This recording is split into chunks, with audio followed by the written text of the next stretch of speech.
नमस्कार, आप देख रहे हैं आज तक। आपके साथ मैं हूं सईद अंसारी। उरी हमले के बाद एलओसी के उस पार पाकिस्तान में जिस तरह से खलबली मची हुई है, आइए वो हम आपको इस स्क्रीन पर दिखाने जा रहे हैं।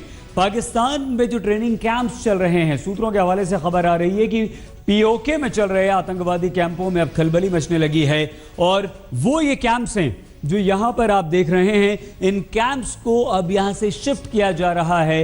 पाकिस्तान के मुजफ्फराबाद और मानसहरा में ये आतंकवादी कैंप्स हैं जिन्हें शिफ्ट करने की खबर अब आ रही है। पाकिस्तानी सेना और आतंकवादियों को अब ये लग रहा है कि भारतीय फौज सर्जिकल ऑपरेशन कर सकती है। मतलब ये हुआ कि अब उन पर हमला हो सकता है। इन कैंप्स को, इन आतंकवादी कैंप्स को तबाह बर्बाद किया जा सकता है। यहाँ पर फौज हमारी हमला कर सकती है और इसीलिए आतंकवादी और उनके कैंप्स फिलहाल बैकफुट पर चले गए हैं। और ये भी कहा जा रहा है कि इन कैंप्स में रहने वाले जो आतंकवादी हैं वो अब सेना के बैरक्स में चले गए हैं और सेना के साथ रह रहे हैं। ये एक बड़ी खबर है, इस पर हम आपको विस्तार से जानकारी देंगे, बताएंगे। लेकिन इससे पहले हम अब आपको ये भी दिखाते हैं कि कैसे आतंकवादियों और पाकिस्तानी सेना की नींद उड़ गई है। खबर यह है कि पीओके में लश्कर, हिजबुल और जैश मोहम्मद के आतंकवादी कैंप्स अब पाकिस्तानी सेना के कैंप्स में चले गए हैं और आतंकवादी भी पाकिस्तानी सेना के कैंप्स में छिप गए हैं। लगता है पाकिस्तानी फौज और उनकी सरकार भारत के सख्त रुख के सामने घबराने लगी है। सूत्रों के हवाले से खबर है कि सरहद के उस पार पाक अधिकृत कश्मीर में आतंकियों का तंबू सिमटने लगा है। जी हां, उरी हमले के बाद से जिस तरह भारत सरकार सख्ती दिखा रही है, उसके बाद पाकिस्तान सन्न है।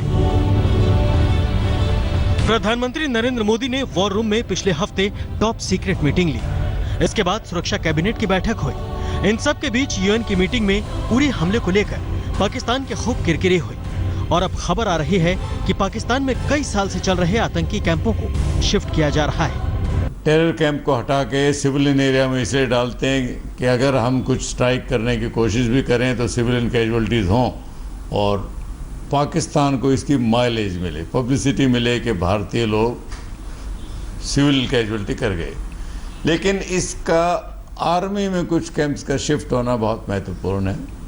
उससे बात पुख्ता हो गई जो भारत हमेशा कहता है कि ये कैंप तो पाकिस्तान की सेना चला रही है। बताया जा रहा है कि पाकिस्तान को डर है कि भारतीय फौज एलओसी के पास चल रहे आतंकी कैंपों पर बड़े हमले कर सकती है। इसी खौफ के चलते लाइन ऑफ कंट्रोल के पास पाकिस्तान के मुजफ्फराबाद और मानसहरा समेत तमाम इलाकों में चल रहे आतंकी कैंप शिफ्ट कर दिए गए हैं। खबर है कि लश्कर, हिजबुल मुजाहिदीन और जैश मोहम्मद के कुछ कैंपों को पाकिस्तानी सेना के कैंपों में शरण दी गई है। पाक अधिकृत कश्मीर में चल रहे लश्कर, जैश और हिजबुल मुजाहिदीन के आतंकी कैंपों को अब पाकिस्तान आर्मी और आईएसआई मिलकर शिफ्ट करने में जुटा हुआ है। खुफिया सूत्रों से मिली जानकारी के मुताबिक उरी हमले के बाद जिस तरीके से भारत ने कार्रवाई तेज की है, उससे पाकिस्तान डर गया है। सूत्र बताते हैं कि पाक अधिकृत कश्मीर में मौजूद 16-17 कैंपों को एक जगह से दूसरी जगह शिफ्ट किया जा रहा है।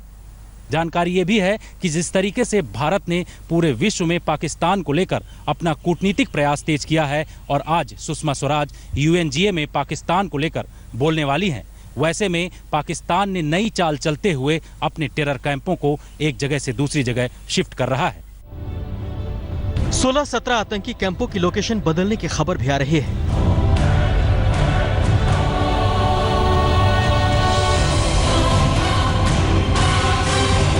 खुफिया सूत्रों के हवाले से पता चला है कि पाकिस्तानी सेना और आईएसआईएस की मदद से आतंकी कैंपों की लोकेशन बदली जा रही है।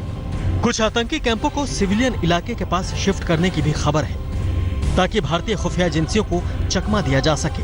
टेरर कैंप शिफ्ट होने से एलओसी के पास पाकिस्तानी सेना और आतंकियों की हरकतों पर लगाम लग सकती है, क्योंकि एलओसी के पास उनकी हर गतिविधि को सेना और खुफिया एजेंसियां मॉनिटर करती रहती हैं।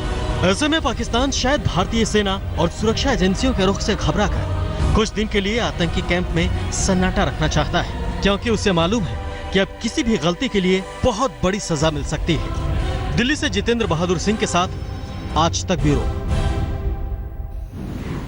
और आइए अब हम आपको दिखाते हैं कि पाकिस्तान के कब्जे वाले कश्मीर में कहां-कहां टेरर कैंप्स हैं, उनमें कितने आतंकवादी रह रहे हैं और आतंकवादियों को क्यों मरने का खौफ अब सताने लगा है, क्यों आतंकवादी कैंप छोड़कर रिहायशी इलाकों में और सेना के कैंप्स में छिपने लगे।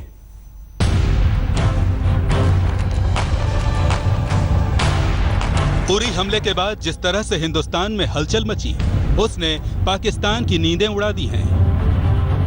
खासकर नींदें उनकी उड़ी हुई हैं जो पीओके में टेरर कैंप चला रहे हैं, जो पीओके में आतंकियों को ट्रेनिंग देते हैं और भारत के खिलाफ आतंक का खेल खेलने के लिए तैयार करते हैं। टेरर कैंप चलाने वाले हाफिज सईद जैसे आतंकियों के सीने में सिहरन हो रही है। उन्हें लग रहा है कि हिंदुस्तान कभी भी सर्जिकल स्ट्राइक करके आतंक के कैंपों को नेस्त नाबूद कर सकता है और इस डर की वजह है कि भारतीय खुफिया एजेंसियों के पास आतंकियों के टेरर कैंप की पूरी जानकारी का होना। देखिए, सुरक्षा एजेंसियों के पास पीओके में 42 टेरर कैंपों की पुख्ता जानकारी और नक्शे मौजूद हैं। पीओके में मौजूद हर टेरर कैंप में 45 से 50 आतंकवादियों को ट्रेनिंग दी जाती है। पीओके में आतंकियों की भर्ती, ट्रेनिंग और घुसपैठ करवाने की तैयारी के अलग अलग कैंप हैं। टेरर ट्रेनिंग कैंप में 30 से 35 दिन की ट्रेनिंग के बाद आतंकियों को टेरर लॉन्चिंग पैड में भेजा जाता है। पीओके में आतंकियों के 14 लॉन्चिंग पैड सक्रिय हैं, जहां से कश्मीर में घुसपैठ होती है। सुरक्षा एजेंसियों के मुताबिक मुजफ्फराबाद से लाहौर के बीच 160 टेरर कैंप ऑपरेट होते हैं। सुरक्षा एजेंसियों के मुताबिक पाकिस्तान में मौजूद टेरर कैंपों में कम से कम 1150 आतंकवादी ट्रेनिंग ले रहे हैं। इतनी जानकारी के बाद भारत मुंहतोड़ जवाब देने के लिए तैयार है। सेना की तरफ से पहले ही कहा जा चुका है कि आतंक को मुंहतोड़ जवाब देने का समय वो खुद निर्धारित करेगी। We have the desired capability to respond to such blatant acts of aggression and violence in the manner as deemed appropriate by us. We reserve the right to respond to any act of the adversary at the time and place of our own choosing. Uri हमले के बाद पूरा देश एक सुर में पाकिस्तान को सबक सिखाने की बात कह रहा है और यही बात सरहद पार बैठे आतंक के आकाओं को डरा रही है। यही वजह है कि अब आतंकी कैंप छोड़कर रिहायशी इलाकों में छिपने लगे हैं। आज तक ब्यूरो। और खबरों के साथ बस कुछ ही पलों में हम होते हैं हाजिर। आप बने रहिए हमारे साथ और देखते रहिए। घने जंगलों में आतंकवादियों को सबक सिखाने वाले जांबाज दिन रात बेमिसाल ट्रेनिंग कर रहे हैं। अमेरिकी सैनिकों के साथ मिलकर भारतीय सैनिक आतंक के खिलाफ युद्ध का अभ्यास कर रहे हैं। कमाल की बात यह है कि अमेरिकी सैनिकों में शामिल 2 सैनिक बेहद विशेष हैं, क्योंकि वो भारतीय होकर भी भारत की सेना का हिस्सा नहीं हैं, लेकिन हिंदुस्तान से इन दोनों सैनिकों का गहरा नाता रिश्ता है।